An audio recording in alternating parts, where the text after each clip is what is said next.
Assalamualaikum warahmatullahi wabarakatuh. Jumpa lagi bersama channel 10 menit bedah hukum bersama saya Cecep Burdansa.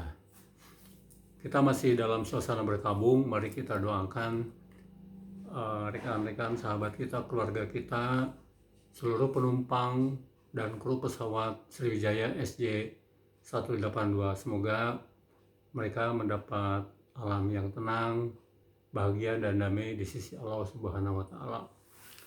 Rekan-rekan setanah air, kita baru saja diberikan suguhan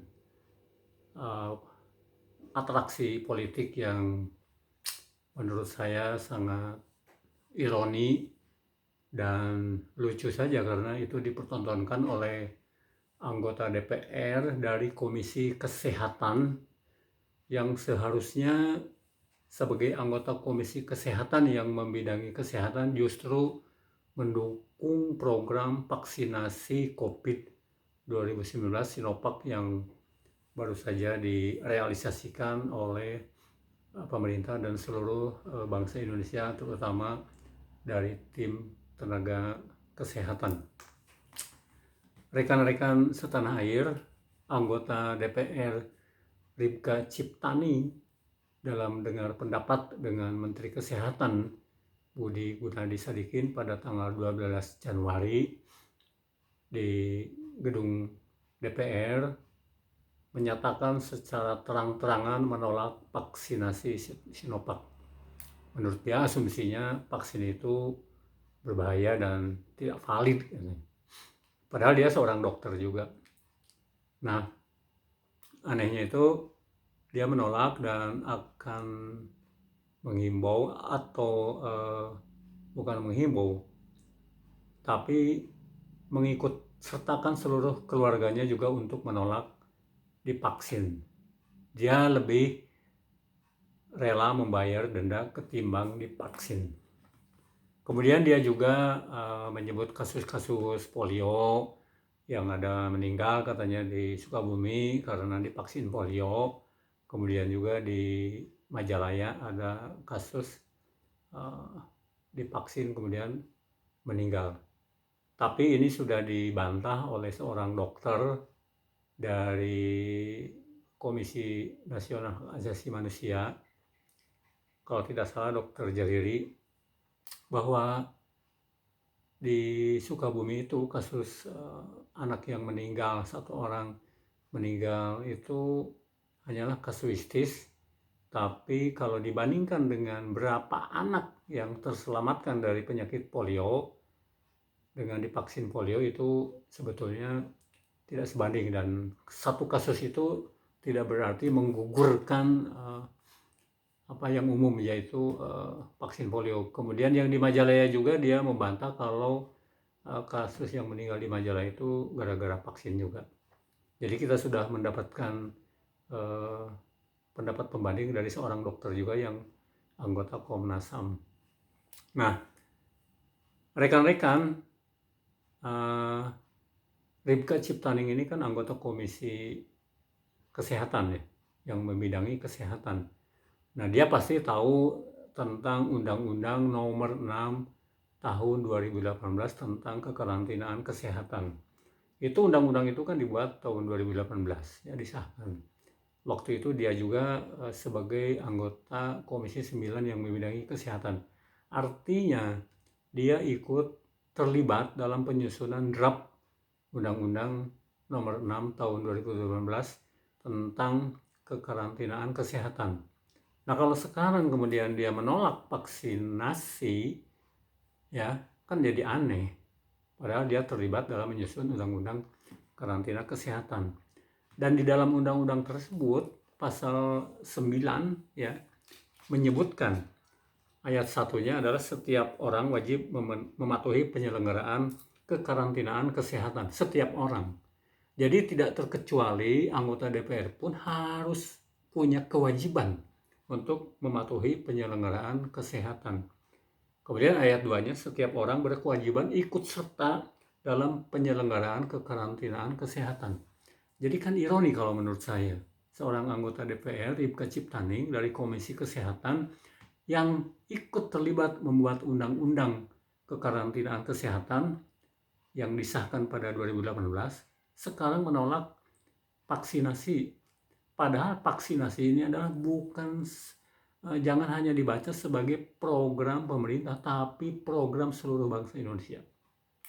Seluruh elemen terlibat, mulai dari pakar kesehatan, pakar vaksinasi, kemudian juga pemerintah, pusat ataupun daerah, eh, pakar ekonomi juga ikut terlibat untuk eh, mengadakan vaksin ini. Dan negara ini telah mengeluarkan anggaran untuk pengadaan vaksin. Jadi ada energi yang dikeluarkan oleh negara dan juga oleh masyarakat Indonesia untuk pengadaan vaksin Sinovac ini.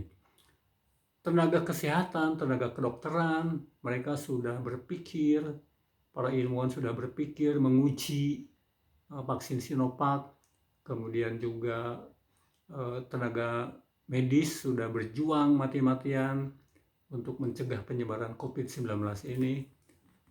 Nah, sekarang seorang anggota DPR dari fraksi PDIP yang juga anehnya itu adalah fraksi pendukung pemerintah karena Jokowi ini didukung oleh PDIP.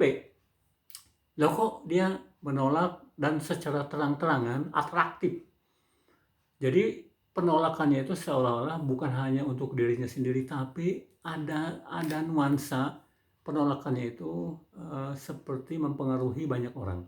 Dan ingat, Ripka Ciptaning adalah anggota DPR yang mempunyai pengikut, mempunyai massa.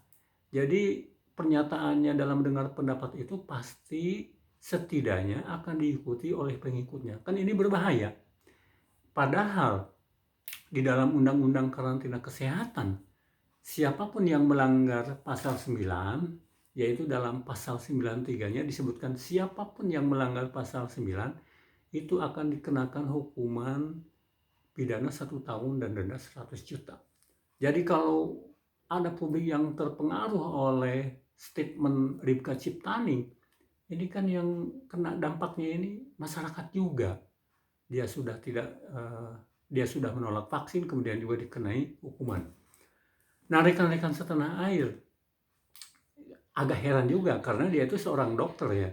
Kan vaksin ini adalah upaya seluruh komponen masyarakat Indonesia bahkan mungkin di dunia untuk mencegah penyebaran COVID-19 yang semakin masif, semakin marak.